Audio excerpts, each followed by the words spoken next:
هی چونن باشن هیوادارم که زۆر زۆر باش بن.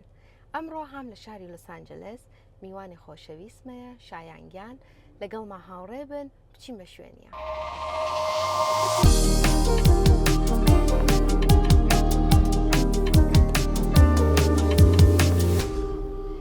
بەخێر هاتنەوە بۆ بەرنامەی هەڵۆتاک. من ناوم سیلڤەرە. خوشحاڵم کە ئەمڕۆ میوانداری شایانی عزیز و خۆشەویستەکەم. خوش اومدی شایان جان. مرسی بخیراتی. زور سپاس. چطوری؟ خوبم مرسی. خوشحالی دوباره منو میبینی؟ بله دومین باره. متاسفانه اولین اینترویومون گم شد در دنیا که میشه، ولی شاید قسمت بود که دوباره بیایم برای قسمت بود که دوباره بیایم یه اینترویو بهتر بره. بله. البته اونم خوب بود ولی اولی هم با نمک بود. یادمه موقعی که اومده بودی توی لس آنجلس کم بارون میاد، ولی اون روز بارون اومد. راست میگی. امروز هم شاید دوباره هم شاید بارون بیاد. تو باید بیشتر سر بزنی. باور کن دیگه الان جونیم دیگه، الی و جون باید الان از گرما میمیریم کم کم. یه ماه بده اون وقت میپسیم. الان 3-4 روزه که اومدم 3-4 روزش ابری و بارون و تو بمون که خنک بمونه. اتفاقا پارسال که رفته بودم سوئد، سال بعدشم رفته بودم آیسلند، یعنی 2 تا تابستونه که من آیسلند و سوئد بودم. دوتاش همه میگفتن که از وقتی که اومدی یه گرما آوردی تموم نمیشه. فکر کن آگست اونا دیگه سرما باید شروع بشه. هنوز آفتاب بود. گفتم تو رو خدا برنگیر. الان هم شده داستان سوئد و اینجا رو خنک کردی. رفتی آیسلند؟ خیلی ایرونی و کرد هست تو آیسلند؟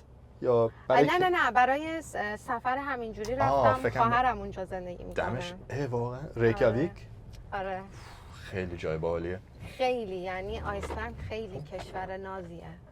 البته نباید بگیم ناز، وحشیه، کشور خیلی وحشیه. دمشون گرم. بعضی وقتا طبیعتش خیلی خشنه و دستی بهش نزدن، یعنی همینجوری امیدوارم اینجوری طبیعی بمونه. آره دقیقاً همین کارم دارن میکنن، اصلا دستکاری نمیکنن طبیعت رو، مثلا هر جایی رو با تکنولوژی و چیز قاطی نمیکنن. مثلا دمشون گرم. مهم اینه. آخه منبع تفریحی و توریستیشون هم همون طبیعتشه که باید نگهش دارن. اگه خرابش کنن دیگه توریست نمیره، جایی نداره. هم به نفع آدمام هست که یه کشور طبیعی بمونه، سالم بمونه، اینا پلاستیک نیارن، آدم بتونه شبا ستاره ها رو ببینه و اینا. اصلا برعکس لس آنجلس، اصلا یادم نیست آخرین باری که ستاره دیدم کی بود. واقعا؟ به غیر از ستاره های هالیوود که میگن. نه دیگه اونا همیشه میدرخشن. بله. خب گفتی هالیوود، چه خبر از هالیوود؟ چه خبر؟ شلوغه؟ شلوغ نیست. خبر شلوغه ولی کار شلوغ نیست. الان دنیای بازیگری داره بزرگ میشه، داره عوض میشه. نمیدونم اگر داره بزرگ میشه یا کوچیک میشه، ولی داره شدیداً عوض میشه. داستان بود چند ساله که بازیگرای لس آنجلس میدونستیم که کارهای بازیگری داره پخش میشه تو دنیا. نصف آدمایی که من میدونم که اینجا بازیگر بودن رفتن شهرهای دیگه مثل آتلانتا و نیویورک و اینا، چون که هر کسی که دوربین داشته باشه میتونه برای خودش فیلم بردار بشه. خودتو نگاه کن، داری برای خودت یه سریال باحال درست میکنی که با آدمای موفق مصاحبه میکنی. توی 30 سال پیش باید میومدی لس آنجلس، پول میدادی، دوربین گرون بگیری، چراغای گرون بگیری، ولی خودت میتونی راحت همینا رو بگیری. درسته. برای آدما، برای آرتیستا مثل خودت عالی هست و حتی برای بازیگران مثل منم عالیه. میتونم رفیقم میتونه بره برای خودش یه کاری برام جور کنه، ولی یه جورایی هم برای شغل بازیگری سخته، چون که آدم نمیدونه کدوم شهر باید بره که کار پیدا کنه. لس آنجلس بله بیشتر از هر شهر دیگه تو دنیا هنوز بیشترین کار بازیگری رو داره، ولی دیگه اونقدر راحت نیست که همه کارگردانا اینجا باشن، همه کارا اینجا باشن. سوشال میدیا خیلی تاثیر داره شدیداً. دیگه همه جا میتونن با هم کانکشن کارهای همدیگه رو ببینن.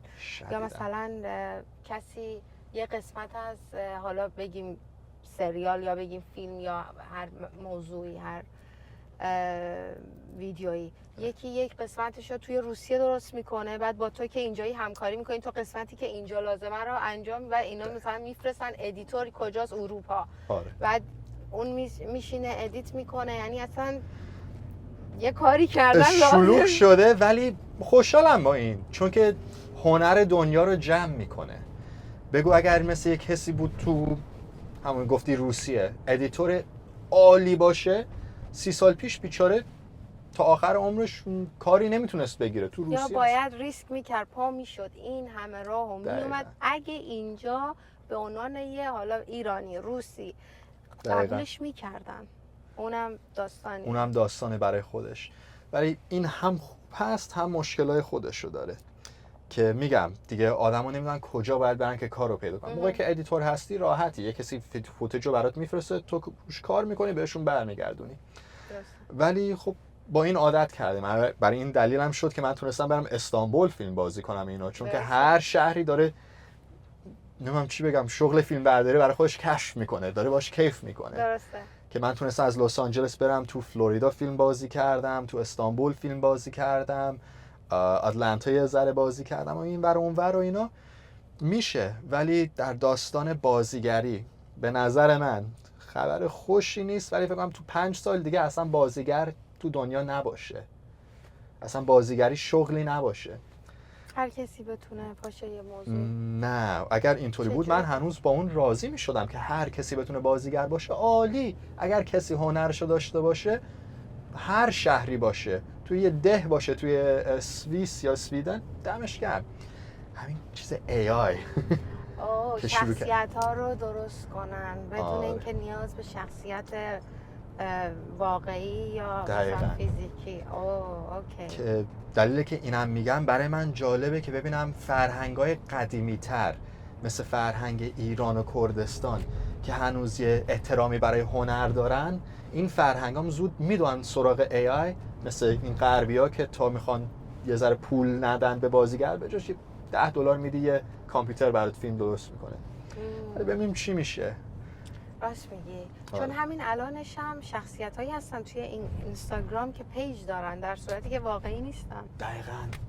پیج دارن و تبلیغات میکنن، مدل برندهای معروف شدن و اصلا وجود خارجی ندارن. بله. و به کسایی که دارن این ویدیو رو میبینن، لطفاً اگر میبینین رو اینستاگرام یه تبلیغ هست، یه کسی میگه دارم کت چرم میفروشم برای $10 هرچی، مطمئن باشین AI باشه. عزیزان نذارین کلا سرتون بذارن. درسته. ولی این داستان AI، اینا رو بی خیال ببینیم آینده چی میشه. دیگه باید باش را بیایم. دیگه هست دیگه. باید یاد بگیریم. ولی برای شغل بازیگری و هنر خیلی زمان نیمچه ترسناکیه. نمیدونیم آیندهمون چیه، ولی سعی میکنیم را بیایم. یا باش را بیایم یا باهوش باشیم، 2 قدم ازش جلوتر باشیم. درسته. تئاتر هنوز هست، ولی ببینیم چی میشه. تئاتر خیلی خوبه. تئاتر ببینیم کامپیوترها نمیتونن برن رو تئاتر و اینا. دقیقاً تئاتر خیلی خوبه. بحث تئاتر شد، یه مدت پیش تئاتر خیلی خوب اومد. بچهای ایران بودن توی شهرهای بزرگی که ایرانی زیاد داره اومدن. متاسفانه من بلیتشم خریدم، نتونستم برم. بلیتشو دادیم یه خانومی که دمش گرم توی وسط تئاتر که داشت نگاه میکرد به ما مسیج داد، گفت انقدر یادتون کردم جاتون خالی، من با تیکت شما اومدم دارم نگاه میکنم. خلاصه خیلی یاد ما کرد. خیلی تئاتر خوبی بود، همه تعریفشو میکردن. دوستای شیکاگو هم، دوستای لس آنجلس هم، حالا ما میخواستیم تو سان فرانسیسکو بریم دیگه، ولی خیلی عالی بود. امیدوارم بیشتر بشه. امیدوارم بشه چون هم فانه، میری یه شب وقت تو میگذرونی، لذت میبری و همین که بهتر از سینماست فکر میکنم. من قبول دارم. خب سینما کارش برای ما بازیگرا بیشتر پول میده و منم میتونم 10 سال دیگه فیلم رو بذارم بگم آخ یادت من این صحنه رو بازی کردم چه جوری افتادم زمین. ولی تئاتر یه حالی داره، آدم بره بشینه با مردم دیگه، آدمای زنده اونجا باشن به جای صحنه، مزه خودشو میده. ببینیم دنیا و فرهنگ هنر دنیا چه جوری عوض میشه تو این سالایی که دارن میان. درسته. شایان دوست دارم یکم برای بیننده ها، برای کسایی که نمیشناسنت، یکم بیشتر راجع به خودت بگی. از کجا اومدی، چه شخصیتی داری، یه کوچولو برامون بگو. چشم. خب مطمئنم اسمم این زیر ویدیو نوشته، ولی اسم من شایان اردلان هستم. بابام کرد هست، از کردای سقز. همشهری بله. میبینید سقزی ها چه باحالن. آره به سنندجی ها نگو، خیلی حسودیشون میشه. بابام خودش فیلمبردار بود، هست، نمیدونم تو کارهای جورایی هست، مستند میسازه. دقیقاً. و منم موقعی که بچه بودم بزرگ میشم، من فکرم مثل بابام مثل ادیتور بشم یا دیرکتور از اینجور چیزا، ولی دیدم راستشو بگیم ادیتینگ و دیرکتینگ خیلی باید کار کنی، بشینی چند ساعت پشت کامپیوتر، اصلا نمیتونی تکون بخوری. ولی به جاش بازیگری میتونی هر روز یه کسی دیگه باشی، میتونی کیف کنی، میتونی عیسی مسیح باشی یه روز، میتونی شاه ایران باشی یه روز. و خاطرهای بهتری از این به جای اینکه بشینی توی جلوی کامپیوتر کار کنی. دم ادیتورها گرم، دم تو هم گرم که سریالا رو درست میکنی. بدون آدم مثل شما ما بیکار میشدیم. ولی فهمیدم که بازیگری بیشتر میچسبه و خاطرهای بهتره و آدم حال میکنه. امریکایی‌ها اصطلاح دارن، میگن اگر کارتو عاشق کارت باشی اصلا کار نمی‌کنی، فقط کیف می‌کنی. دقیقاً درسته. اینم من و بازیگری داستان اینه. تک فرزندی درسته؟ بله. و اینجا هم تو لس آنجلس به دنیا اومدی؟ لس آنجلس به دنیا اومدم، فکر کنم تا چند ماه هم شد میتونستم برم رو هواپیما. من و مامان رفتیم تهران. ایران یعنی. اوکی. بله. بچگی تو پس ایران بودی؟ تا 7-8 سالگی بله تهران بزرگ شدم، تا کلاس اول رفتم. و خاطراتی یادت هست از اون بچگی ها؟ کیف میکردم. من پسر موقعی که خیلی کوچیک بودم خیلی شیطون و دعوا میکردم و اینا، ولی تا اومدم امریکا یهو آروم شدم. بابام بهم گفت اصلا نمیتونی، اینا امریکایی‌ها مثل ما نیستن، دعوا کنی پدری ازت در میارن، پلیس میاد. اینا گفت ایران نیست که بتونی هر کسی رو دق بزنی. و منم واقعا یادم تو کلاس اول بودم، ریزمیز بودم، یه کسی اومد داشت دوستم اذیت میکرد، اون کلاس پنجم بود. بود مثل 2 برابر. لهش کردم، خوابوندمش. ولی دیگه این داستان تموم شد، من امریکا آروم شدم ولی خاطرهای خوبی دارم از ایران، فقط خاطرهای خوب.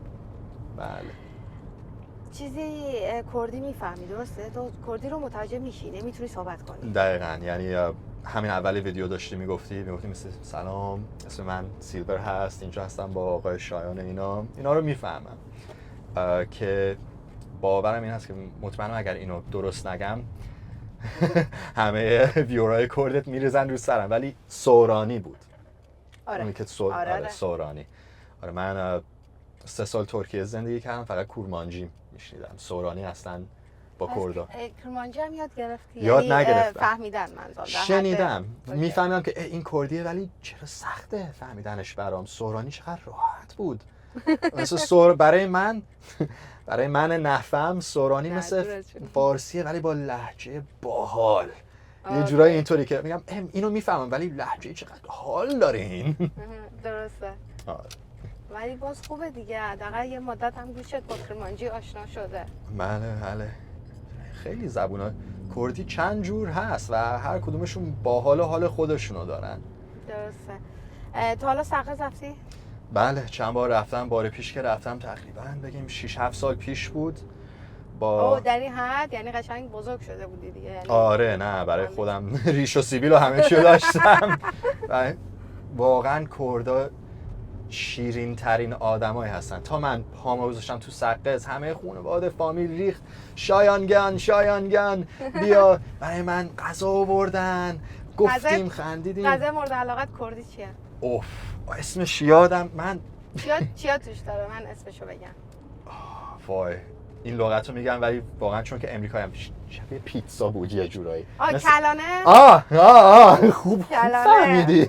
آره بهش میگم پیتزای کردی. پیتزای کردی آره. خمیره و پیاز و اینا. آره اون وقت چرب میکنن. بله با خانواده آرام و سوران و نداگیان و همه جمع شدیم و منم خوب غذا خوردم و آره عالی بود. خب خوبه. پس همین که رفتی دیدی خاطره داری. لباس کردی هم گرفتم اون سفر. بابادی؟ آره فکر کنم بابام داره. باید ازش بپرسم، چون که من انقدر از اینجا رفتم استانبول، از استانبول رفتم آتلانتا، اومدم اونجا نگه گفتم چیزایی که برام مهمه بابام نگه داره که چیزیشون آفرین. نشه. آره این کار خوبی کردی. آره. خب از بچگی که پدرت مشغول کار ادیت و سینما و اینجور چیزا بود بله و تو باش آشنا بودی، بله. چند سالت بود که تصمیم گرفتی که جدی بری تو کارشو؟ چون میدونم دوره خیلی خوبی رو با یه بازیگر یا کارگردان خیلی معروفی گذروندی اگه درست یادم باشه. میشه استاد ایرن سپایزر که معلم جرارد باتلر بود، معلم ویل سمیت بود و میتونی بگی خیلی از بازیگرای معروف از شاگرداش بودن.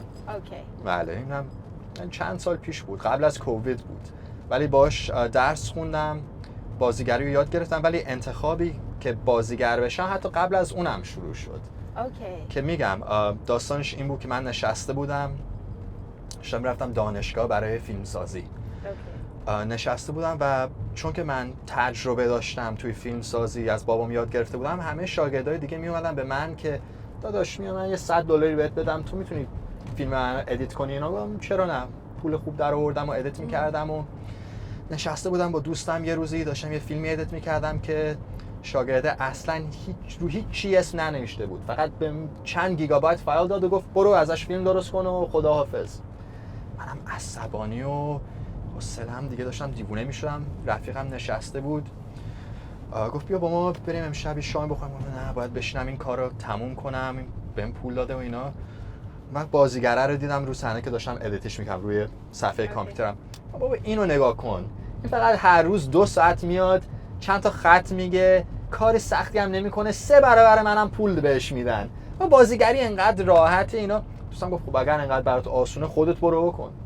من نگاهش کردم بودم چرا نه، آره میکنم، ببینیم اینقدر پررو هستی که بریم من خودت برو بکن.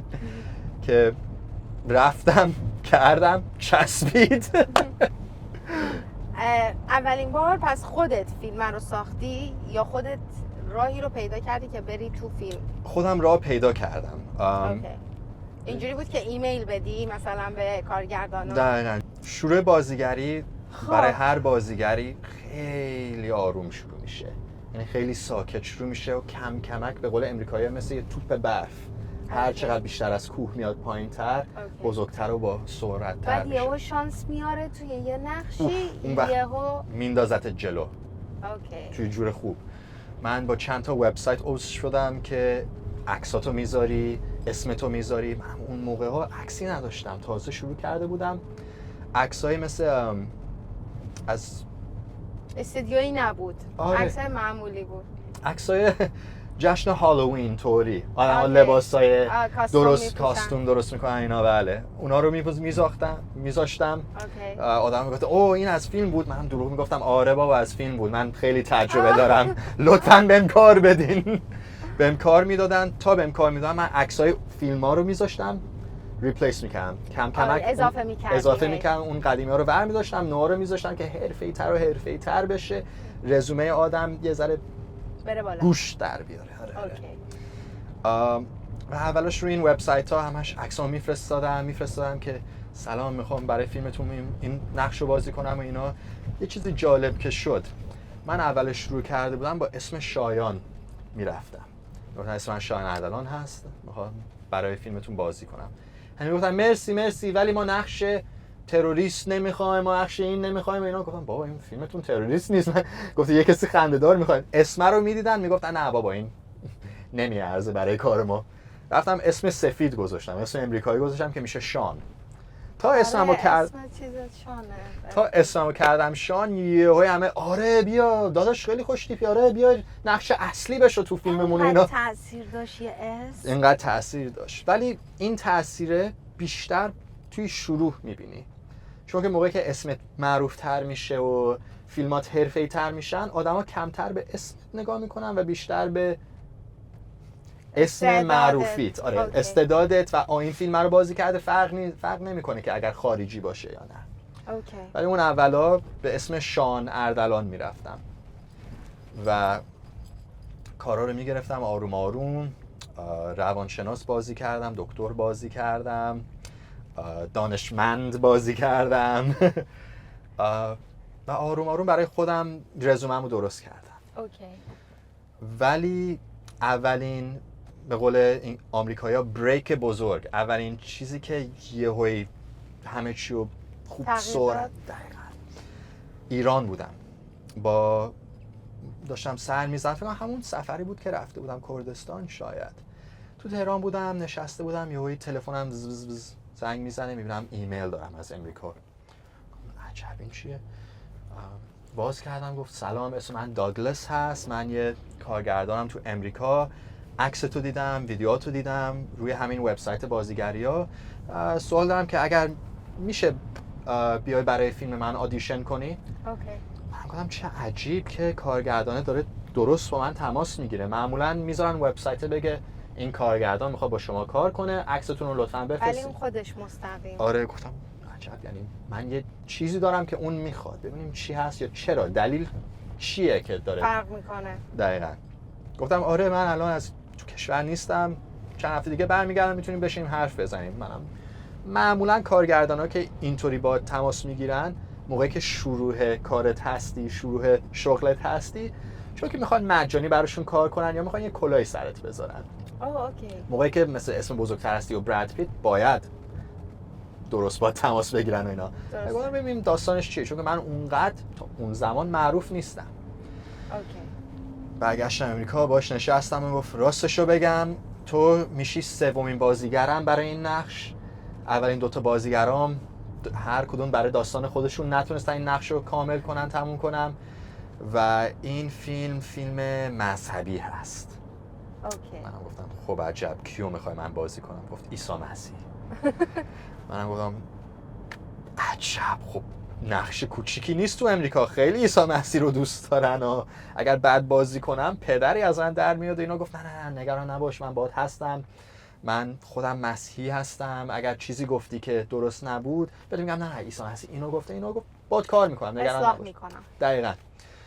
همون خب چرا نه بابا، ببین از فیلم‌های خنده‌دار و دانشجویی در بیایم، یه دونه نیمچه حرفه‌ای امتحان کنیم. که آدیشن کردیم و گفت عاشق صداتم، بیا با هم کار کنیم، عیسی مسیح باشه. 20 روز وسط کویر فیلم برداری، تو ماشین میخوابیدیم، تو خاک میخوابیدیم، 2 ساعت رانندگی میکردیم. قشنگ مسیح رو تجربه کردیم با دل و جون تو کویر رو. چه داستانایی داریم، انقدر سر به سر هم میذاشتیم، میخندیدیم. من چند بار افتادم، خوردم این ور اون ور، مسخرش میکردم. آمریکایی بود، مثل غذاهایی نخورده بود، مثل اولین بار که کباب خورد با من بود. آخه کارگردانه. آره، از این سفید امریکایی‌ها، یعنی خیلی سفیدا، از امریکا زیاد نمی‌اومدن بیرون اینا، ولی دمش گرم. فیلم رو تموم کردیم و فیلم در اومد و شد اولین فیلم نیمچه حرفه‌ای نیمچه جدی من که منم خیلی ازش یاد گرفتم. بهترین معلم برای بازیگری تجربه است. یعنی بیشتر از من روی ست فیلم بیشتر از تو کلاس بازیگری یاد گرفتم. راستشو بگم. خب اون واقعی تجربهش میکنی، سر کلاسا تو فقط آموزششو میبینی و توضیحات و حالا. دقیقاً که دیگه بعد از اون فیلم برای خودش داستانی میشه. ولی من خیلی حرف زدم، سوالای دیگه هست یا ادامه بدم؟ خب بعد از اون فیلم تو چند تا مسیح دیگه شدی؟ چند بار مسیح شدی؟ بله. یعنی بعد از بازی اون فیلم فکر میکنی چه دلیلی بود که دوباره چند تا کارگردان دیگه بخوان که براشون نقش مسیحو بازی کنی؟ دلیلش چند جوریه. فیلمبردارای مذهبی برای خودشون یه کامیونیتی خودشون دارن. اوکی. یعنی این کارگردان اون یکی رو میشناسه، اون یکی رو میشناسه، همه با هم رفیقن. اوکی. من با یه دونه‌شون کار کردم، فیلم موفق شد. یه کارگردان دیگه این فیلمو دید، گفت داگلس اگر گفت این کارش خوبه که عیسی مسیح رو بازی کنه، منم میخوام برای فیلم منم اینم عیسی مسیح رو بازی کنه. اون کارگردانم با من تماس گرفت و پول هواپیما رو داد که من فوری همون روز برم براش آدیشن کنم و اینطوری گفتم عجب این کیه که هر بازیگری رو پول میده یه هواپیما بیاد برداره ببره. که اون شد دومین فیلم عیسی مسیح که اونم حرفه‌ای تر از قبلی بود.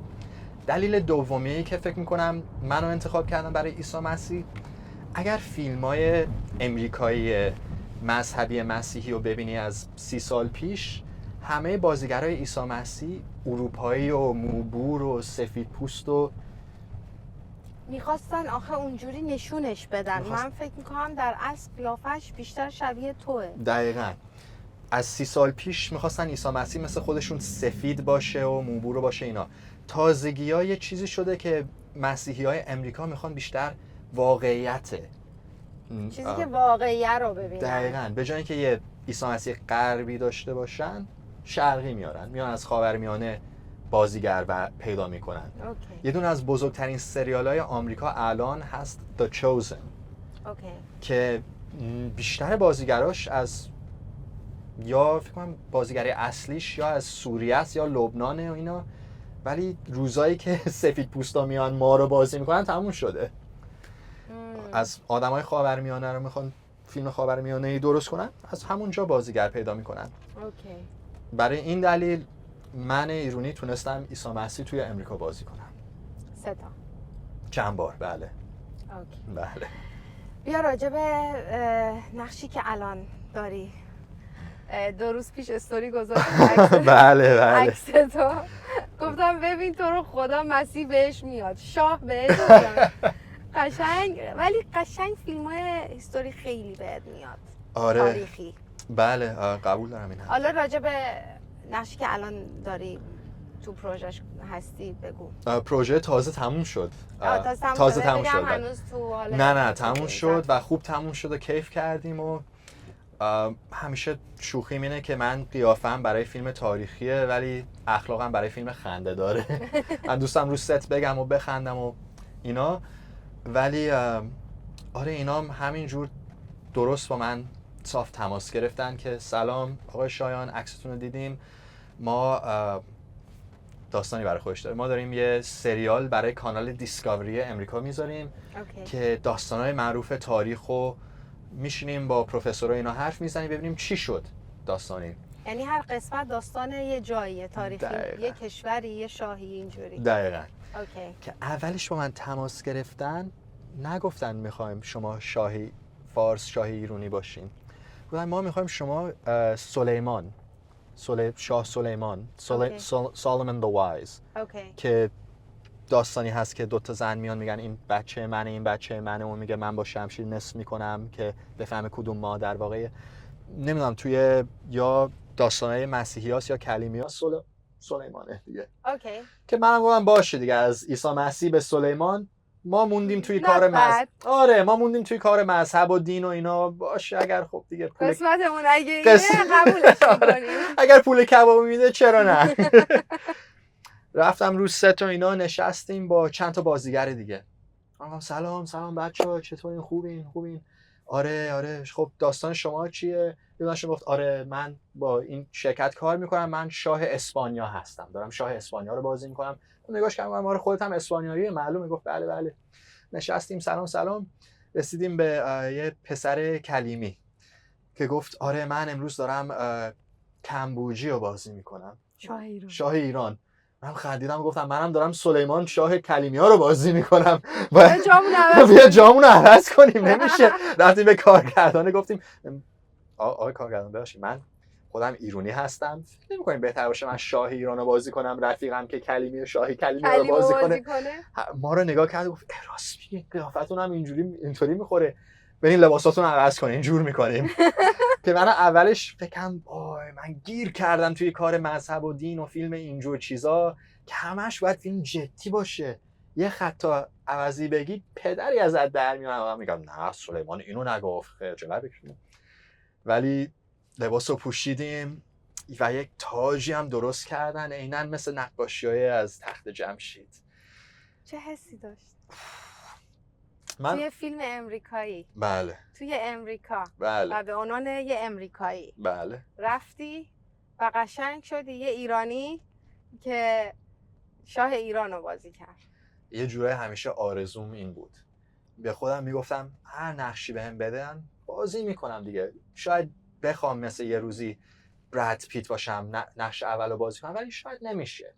من با هر چی که داشته باشم خوشحال میشم و بازی میکنم، ولی همیشه آرزوم بود که یه شاه ایرانی بازی کنم. میخواستم یا داریوش یا کوروش باشه، ولی کامبوجی هم حالا یهو خوبه. دیدی کوروش هم شدی. امروز صبح تلفنی صحبت کردیم، آره. بهت گفتم خدایی قیافت به کوروش هم میخوره. به هم یعنی 10 سال بده یه ذره قیافم مردونه تر و سن بیشتر و بافهمتر بشه، قیافم یه ذره شاهتر باشه به جای شاهزاده طوری. اوکی، اون وقت کوروش بازی قبول میکنم. داری. مرس. ولی خیلی حس خوبی بود. خب گفتی هر قسمت یه داستانه و یه شاهیه. بله بله. تو کلا یه قسمت رو پس بودی؟ آره، داستان بود که کمبوجی چجوری مصر رو تونست بگیره با فتح ارتشش. کنه. اوکی. ولی سوال این بود که چون که همه میدونن کمبوجی مصر رو گرفت و موفق شد و فیلم برداری هم اون صحنه رو کردیم، خیلی باحال بود. یه مصری آوردن که نمیدونم شاه مصری فرور بازی کنه، منم میام جدی با قیافه اینطوری تاجشو برمی‌دارم میذارم سر خودم و سپاه جاویدان بغل من اینطوری میشینن رو زانو. اوکی. آره خیلی باحال بود. میبینین. ولی آره قسمت داستان این بود که ولی کمبوجی قبل از اینکه بیاد مصر رو بگیره یه 10,000 سرباز میفرسته جلوتر که آماده کنن برای جنگ. اوکی. که اینا یهویی گم میشن. ناپدید میشن. اصلا نه میمیرن چون که بدناشون و جنازه هاشون رو پیدا نمیکنن، نه هیچ تماسی ازشون میاد. کمبوجی هم خودش دیرتر میره تو مصر، اصلا هیچی ازشون پیدا نمیکنه در راه. که داستان این قسمت هست که ارتش کجا رفت، ارتش اصلی کمبوجی اوکی. که قرار بود برن مصر آماده کنن براش، که باید خود اپیزود رو ببینیم بفهمیم چی میشه. تخیلیه، مرسی که نمیگی. آره. اسپویل نمی‌کنی. ولی از رو واقعیت اینا رو تاریخی میسازن یا تخیلی هم توشه؟ یعنی با تخیل قاطیش کردن؟ نیم سعی میکنم پروفسور بیارن که پروفسورها بگم ما اینو پیدا کردیم، این شمشیر رو اینجا پیدا کردیم، شمشیر فارسه، شمشیر مادیه و اینا. و نصف آدما میگن به نظر من مثل طوفان اومد، یا همشون یهویی از کووید مردن، یا هر چی که میگن که آدما ببینن. اوکی. پخشش که فکر میکنم 2 ماه دیگه از امروز اول جون، نه امروز 6 جون تقریبا اول آگست پخش بشه. کجا باید ببینیم؟ روی کانال دیسکاوری چنل امریکا هست. جای دیگه یعنی نمیذاره؟ من برای هر کسی که کرد فارسی زبان رفیق من باشه میتونم لینک قایمکی براتون پیدا کنم بیارم. اون که پسورد داره؟ پسورد بذارم، ولی به امریکایی‌ها نگین که دارم فیلم قاچاق میکنم براتون پیدا میکنم. اگر هر کسی بخواد پیدا میکنم، لینکشو میذارم، نگاه کنین، کیف کنین، حال کنین و کیف کنین. ما مصری‌ها رو گرفتیم. بله، مصر برای زور مادیا هیچی نبود، برامون آسون گرفتیم. دیالوگاته داری؟ دیالوگ نه، انگلیسی بود. میگم داری فارسیش میکنی. آره ترجمه میکنم. البته منم میتونم اسکرین رکورد کنم براش بفرستم اینجا نگاش کنم. یه موضوعی بود راجبش حرف زدیم، میخوام حالا خودت بهتر تعریفش کنی. بله. اونم راجب لباسی بود که برای گیم آف ترونز بود. داستانشو بگو، من قشنگ یادم نیست. بله، قبل از اینکه بازیگری و حرفه‌ای شروع کنم توی کارهای همین لباس سازی بودم. مثل فیلم میدیدم، میگفتم چه باحال، لباسا رو درست میکردم و میرفتم مثل یه جمعیت مردم، بهش میگن تو امریکا کانونشن. مثل 100,000 نفر، بعضیاشون انقدر بزرگ میشن، 100,000 نفر جمع میشن، هر کسی یه کسی لباس سوپرمن رو پوشیده، یه کسی لباس بتمن، ولی حرفه‌ای کار میکنن. مثل من معروف ترینشون یه مهندسه که تونست یه لباس آیرون من درست کنه با برق و همه چی ایناش. کیف آدما اینجا اینه. منم سریال گیم آف ترونز رو دیدم که چیزای تاریخی خیلی دوست دارم، همه ریش دارن، شمشیر دارن، مثل سریالای خودمونه اگر داشتیم. گفتم باش لباسای اینا رو درست میکنم. لباس یه دونه از کاراکترها رو درست کردم، کال دروگو، که شوخی منو با هم بهش میگیم کان دروگو کان. که لباس رو درست کردم، میرفتم باشگاه که هیکلم خوب بشه برای اون. یه کسی که میرفت تو این کانونشن ها منو دید و گفت کارت خیلی خوبه، خیلی شبیه این کاراکتر هستی. من میام جور میکنم، عکاس میارم، اسب کرایه میکنیم و اینا، بیا این عکس‌ها رو بگیریم. من باشه. این عکس‌ها رو گرفتیم، اون گذاشت روی سوشال میدیاست که شرکت HBO که خود گیم آف ترونز رو درست میکنه این عکس‌ها رو دید، گفت با بیا برای ما هم چند تا عکس بگیر و اینا که عکس‌ها رو استفاده کرد برای تبلیغات‌های پرینت، که یعنی موقعی که مجله درست میکنن برای خود شرکت بین شرکت‌های دیگه، عکسای منم هست، منم یه دونه کپی از این یه دونه مجله رو خونه دارم. اوکی. آره که چه حسی داشت یه پارت کوچیک از گیم آف ترونز بشی؟ من عاشقشم. منم عاشقش بودم، بدجوری عاشقش بودم. همه کتابا رو خوندم و هر روز میرفتم با کسای دیگه حرف میزدم که نگاش کنید. من هرسی هم از تموم شدنش. همه هرسی هم. یعنی و اون مدلی که تموم شد بیشتر هرسی هم. قرار نبود اونجوری تموم بشه. آره. چون که میگم از 4 تا سیزنش خوب بود، بعد از 5 به بعد شروع کردن از کتابا جدا شدن، افتضاح شد. ولی حسی که من تونستم یه جوری با گیم آف ترونز یه رابطه‌ای داشته باشم، اینم قبل از اینکه بازیگر بودم. فکر کنم اون مزه بازیگری رو تو دهنم گذاشت، گفتم یه کسی دیگه باشم و آدم باش کیف کنن، لباس بپوشم، خودم رو عوض کنم و اینا. اینکه تاریخی هم دوست داشتی؟ خب یعنی کال دروگو هم اسب سواری همش اخ میکنی، شمشیر داری، مزه میده. من اخ کنم و اسب سوار بشم تو لس آنجلس، منو میندازن دیوونه خونه. شانسشو داری، اون شانسشو آره، میتونم اون رگ جنگجو اونجا بخارونم. حالا بیا بریم تو داستان فیلم ترکیت. بله. اونم 2 تا بازیگری که ایرانی‌ها دوستش دارن، کردا دوستش دارن. و 2 تا بازیگری که سر یه فیلم، نمیدونم حالا میدونی کدوم فیلم، توی کشورهایی مثل حالا ایران و کردستان و اینا خیلی طرفدار دارن. حس و حالش میدونستی که طرفدار دارن توی میدل ایست، توی خاورمیانه، اون 2 تا بازیگر موقعی که نقشو گرفتی؟ میدونستم که سریال‌های ترکی خیلی طرفدار دارن. یعنی مطمئنم هر کسی یه عمه‌ای داره که سریال ترکی می‌بینه. حتی عمه خودم عاشق سریال ترکیه. من هر بار بهش زنگ می‌زنم عمه خوبی، اونم تو سعی می‌کنه ترکی حرف بزنه، میگه ناسلسین، میگم عالی عمه جون، عالی دمش گرم و جیگره. ولی نمی‌دونستم که این 2 تا بازیگرا، می‌دونستم که معروف‌ترین بازیگرای ترکیه بودن. اگه نمیدونید، البته من اسم واقعیشون رو نمیدونم، تو سریالی که خیلی معروف شدن پسر اسمش مهند بود. بله. دختره رو یادم نیست.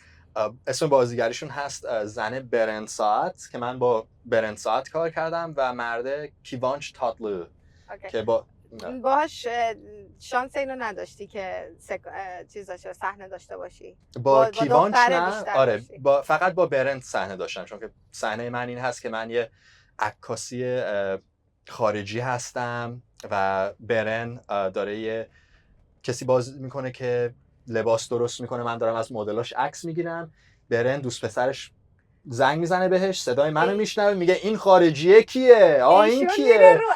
کار من یعنی فکر کن کار من این هست که ترجمه کنیم به انگلیسی، کار من این هست که براد پیتو حسودیش کنم که دارم با انجلینا جولی حرف میزنم. دقیقاً ایشون مهند و حساس میکنه، قاطی میکنه اون صحنه. من فیلم رو نگاه کردم دیگه. عالی، قشنگ دیوونه میشه. میدونم که پا شدی رفتی، یه کوچولو خسته شده بودی از امریکا، پا شدی رفتی ترکیه که یکم حال و هوا عوض بشه و دقیقاً اونجا باشی و یه تجربیات جدید پیدا کنی. اینا رو ما قبلا صحبت کردیم. شما میدونین. منم سعی میکنم خوب کوتاش کنم که داستانشو بگم. حالا ترکیه هستی؟ چی میشه؟ ایمیل میاد، زنگ میزنن، کسی میاد؟ برای همین نقشه با برن ساعت. آره. ترکیه که بودم راستی خیلی برنامه نداشتم رفتم ترکیه. میدونستم که اون زمان کووید بود، نمیدونستم آینده امریکا چیه. ترکیه هم بازیگری رو امتحان میکنم ولی اونقدر نمیرم دنبالش تا مطمئن باشم. با همه رفیقای خارجی هم نشسته بودم که یه دونه از این رفیقام خودش امریکایی بود و بازیگر حرفه، یعنی میره گرجستان امریکایی بازی میکنه، میره ترکیه امریکایی بازی میکنه، خالکوبی، موبور امریکایی همش یه سرباز امریکایی بازی میکنه. با همش داشتم سرباز همش سرباز داستان امریکا تو تو دنیا کار سرباز مذهبی، اون تو کار آرمیه. سربازی یعنی وای. که نشستیم با هم حرف می‌زنیم، میگه راستی شان تو هم بازیگری؟ میگم آره بازیگرم. گفت بیا با ایجنتم همدیگه جور بشین، باش حرف بزنیم ببینیم میتونین کاری پیدا کنین و اینا. من باشه. یه هفته با ایجنتش جور شدم، فوری ایجنت به من زنگ میاد میگه انگلیسی بلدی؟ گفتم آره. گفت تو هم قبلا تو هالیوود کار کردی؟ آره. گفتم بله. گفت خوبه. چه کاری برای تو دارم؟ برای نتفلیکسه. عجب. اینا یادم رفت بگم فیلمه آره. برای نتفلیکس. فیلمم میتونین همین الان رو نتفلیکس هم ببینین. اسم فیلم توی انگلیسی هست Last Call for Istanbul که نمیدونم چجوری ترجمهش کنم به فارسی. آخرین تماس از استانبول. تماس نه، Last Call یعنی موقعی که هواپیما میخواد بره میگن آخرین باره باید بیاین، یا قطار میخواد بره میگن Last Call یعنی بعد از این دیگه هواپیما رفته. چه جالب. چون داستان این هست که برمیگرده اونم چیز میشن دیگه. آره. چمدوناشون هم دختره چمدونش گم میشه. دقیقاً آره.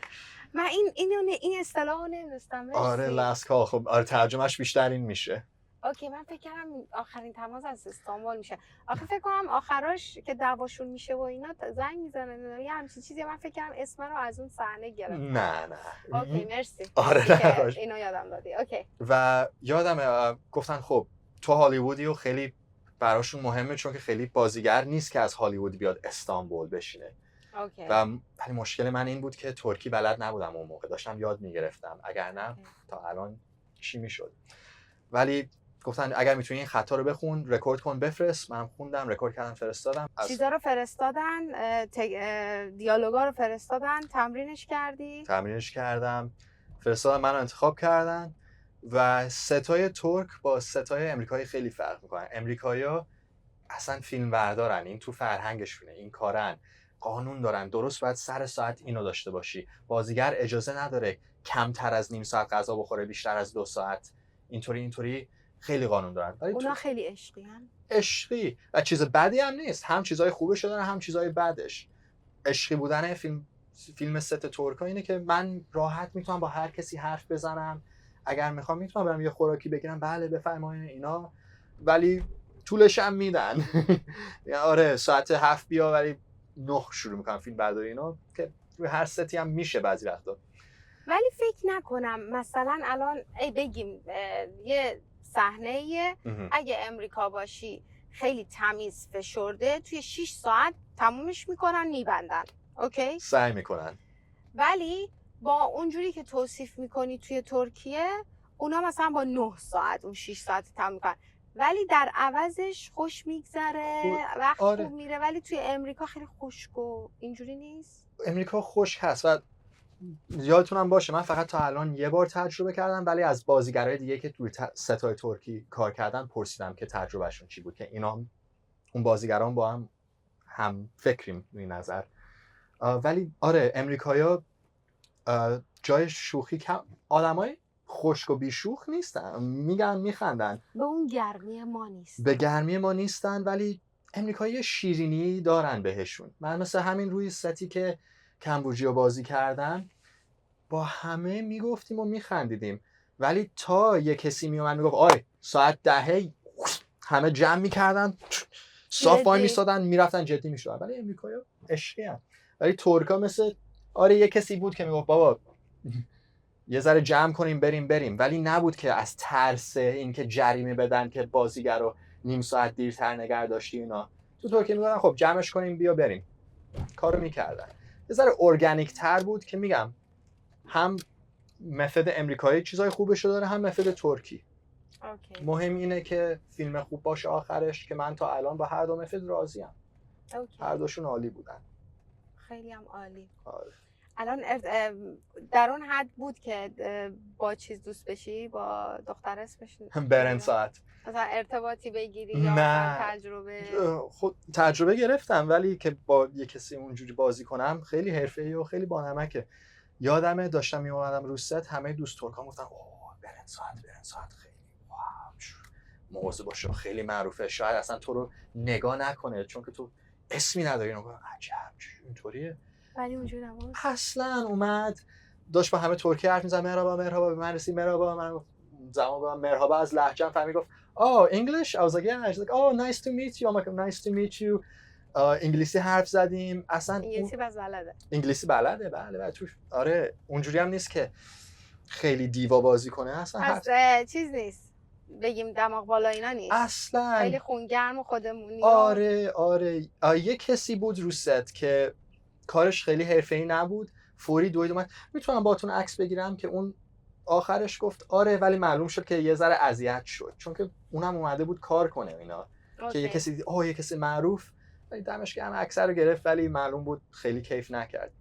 منم یادم تو انگلیسی بهش گفتم قبل از صحنه، گفتم برنساد خانم من اسم شما رو شنیدم نمی‌شناسم کی هستین، ولی می‌خوام بهتون بگم که من تو این صحنه قراره اصطلاح چیه فارسی تیغ بزنی، موقعی که مثلا میگه خوشگله کجا داری میری و اینا. اصطلاح این که چی میگن فارسی؟ میگن تیغ بزنی یا تیک بزنی. تیک.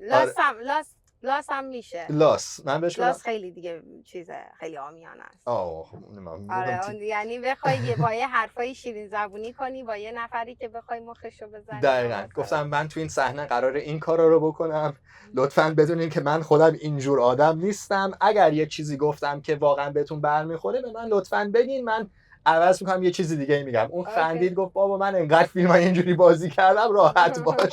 من باشه که نمیخوام آدم فکر کنه من دارم بی احترامی میکنم، میدونم که شما خانوم هستین، منم نمیخوام بگم خوشگله کجا داری میری اینطوری. برای صحنه است. سعی میکنم که خود کارگردانم گفت باید از این یه جور باشی که آدمو تو رو دوست نداشته باشن، فکر کنن داری واقعا تیکش میزنن، که آخرش اگر فیلمو ببینین اونقدر بد نبود، یه ذره جمعش کردیم که.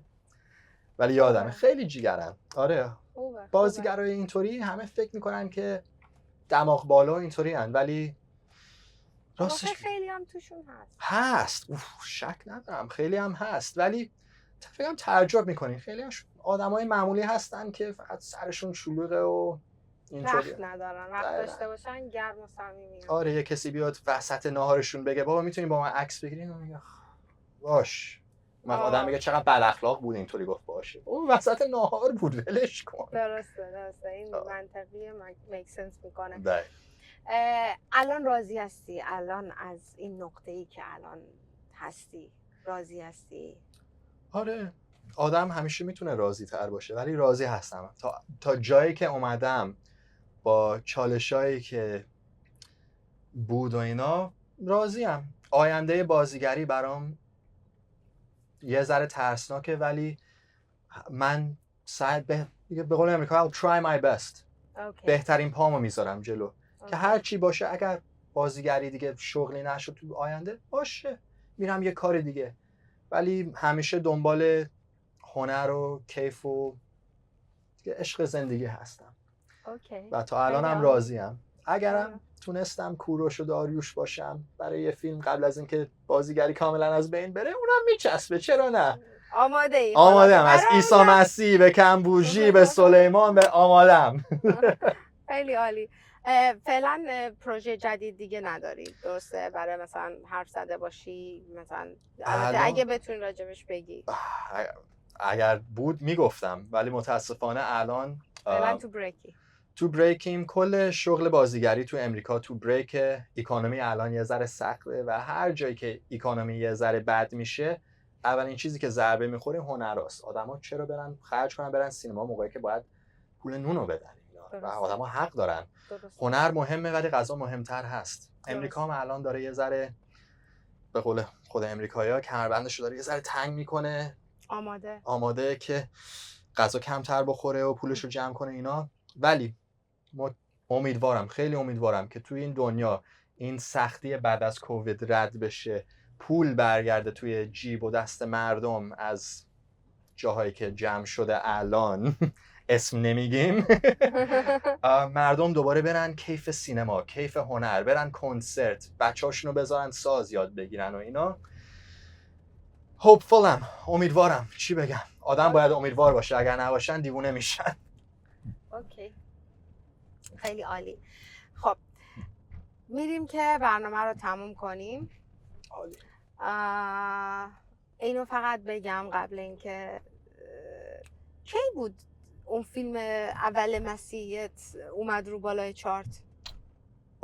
موقعی که رفت رو آمازون. آره اوکی یادم نمیره، یعنی حتی چون روزش. میدونم برات مهمه بله. منشنش کنم. 3 مارچ 3 سال میلادی میشه. آره 2025.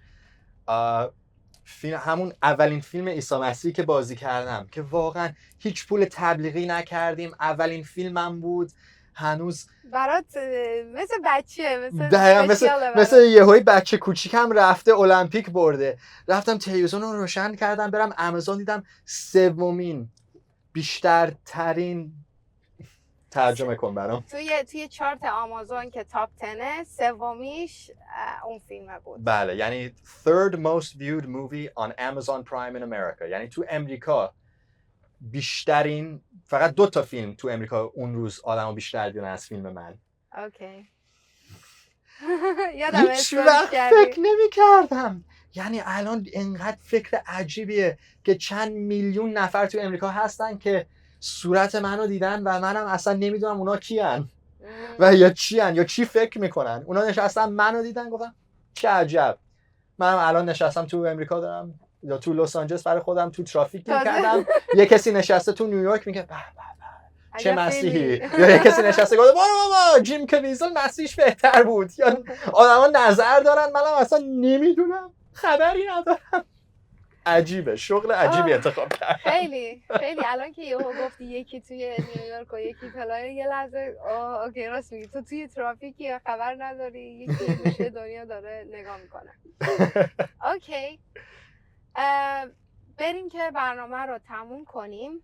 اگه حرفی داری، سخنی داری، نکته‌ای که بخوای به جوونا بگی، حالا چه جوونایی که توی کردستانن، چه ایرانیا، میبی امریکایی‌ها، اگه سخنی داری بفرما، اگه حرفی داری. اگه نه که میتونیم خداحافظی کنیم.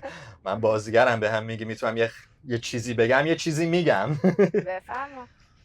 ولی چی بتونم بگم به جوانای دنیا که خودشون یاد نگرفتن تو این چند سال سخت؟ واقعا الان همه چی میدونن، همه چی یاد گرفتن. من فقط احترام و عشق دارم برای جوانای این روزا. دنیا الان دنیای سختیه، دنیای ترسناکیه ولی طرفدار جوونام. امیدوارم هر کسی که آرزوی خوشحالی و مهربونی داشته باشه، آرزوی هنر و فرهنگ و عرفان داشته باشه، به آرزوهاتون برسین. دنیا جای سختیه، میتونه جای تلخی باشه، ولی خودتون تلخ نشین. شما اسیر وضعیت نشید. دقیقاً به تلخی دنیا اضافه نکنین. با دوستاتون شیرین باشین، با خانواده‌تون، فامیلتون تا میتونین شیرین باشین و تا جایی که میتونین به هر کسی، هر موجودی، آدم، درخت، پرنده، گربه، سگ مهر داشته باشین و اینجوری دنیا رو یه جای مهربون تر میکنیم. خیلی هم قشنگ. مرسی شایان جان. مرسی، زور سپاس. مرسی، زور سپاس. دستت خوش به. تا الان با ما بودی، وقت گذاشتی برای بار دوم، خیلی برام با ارزش بود. ممنونم که اومدی و تونستیم دوباره رکورد کنیم. و بیننده های عزیز، کسایی که تا الان با ما بودن، امیدوارم که سردرد نگرفته باشید از حرفامون. من خیلی حرف زدم، ببخشید. همراه بوده باشید. اما دیگه حرفامون قشنگ بود دیگه، حرفامون خوب بود. امیدوارم. مرسی که تا الان با ما بودید. هر جای دنیا که هستید خوشحال و شاد و سلامت باشید.